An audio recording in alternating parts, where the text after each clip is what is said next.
Which is the most persecuted religious group in the world today? The answer, in terms of sheer numbers and sheer horror, might surprise you.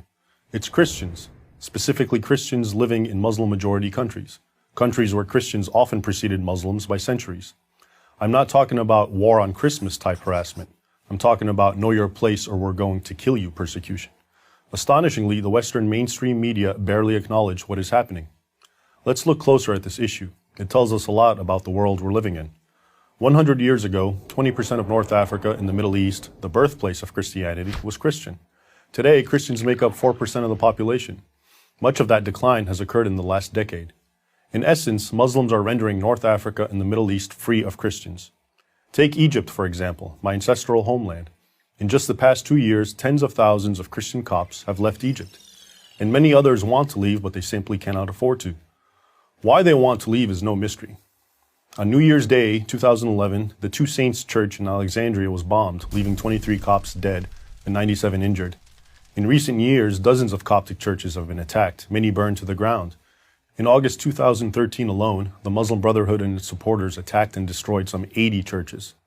Unfortunately, Egypt is more the rule than the exception. Hundreds of Nigerian churches have been destroyed in recent years, with especially deadly attacks reserved for Christmas and Easter church services, leaving dozens dead or mutilated. Churches have been bombed or burned in Iraq, Syria, and just about every place in the Middle East where churches still exist, except Israel.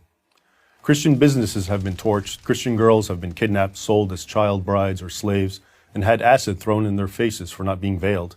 Anyone born a Muslim who converts to Christianity faces jail and possibly execution.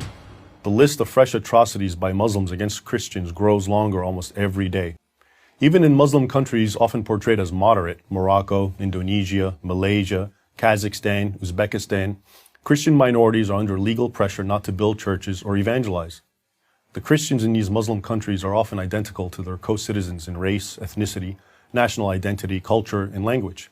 There is no political dispute between the Christians and Muslims, no land dispute. Vastly outnumbered and politically marginalized, these Christians simply wish to worship in peace. Instead, they are hounded and attacked. So then, why is this happening? And why is the media making so little mention of it? The first question is easy to answer. Christians are being persecuted in Muslim countries because they're Christians, or as the Quran puts it, infidels. That is, non-Muslims who are regarded by many fundamentalist Muslims as inferior. As a fundamentalist interpretation of the holy books of Islam has grown in the last 50 or so years, Christians have suffered, and in recent years they have suffered terribly. I document this in my book, Crucified Again, Exposing Islam's New War on Christians. If this were happening to any other group besides Christians, it would be the human rights tragedy of our time. There would be loud worldwide calls for action. But the silence in the mainstream Western media is, as they say, almost deafening. Why? Because Muslim persecution of Christians throws a wrench in the media's narrative that Muslim violence is a product of Muslim grievance. That grievance is, first and foremost, portrayed as the sin of European colonialism and alleged American imperialism. In the Muslim world's mind, those two sins are personified by the Jewish state of Israel, a nation the Muslim world believes was forced upon it by the colonial powers of Europe following World War II and is currently supported by the United States. Much of the Western world and the Western media have largely bought at least some of this narrative. Here's how it works.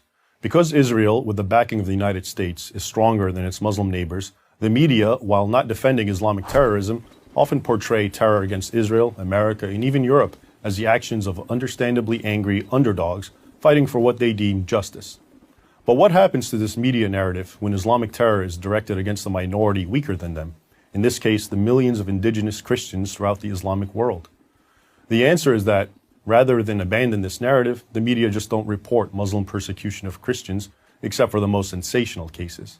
That's why you probably don't know that there are barely any Christians living in Algeria, Tunisia, and Libya, nations where Christianity once thrived, or that this is happening in Egypt, Iraq, Iran, and even Lebanon.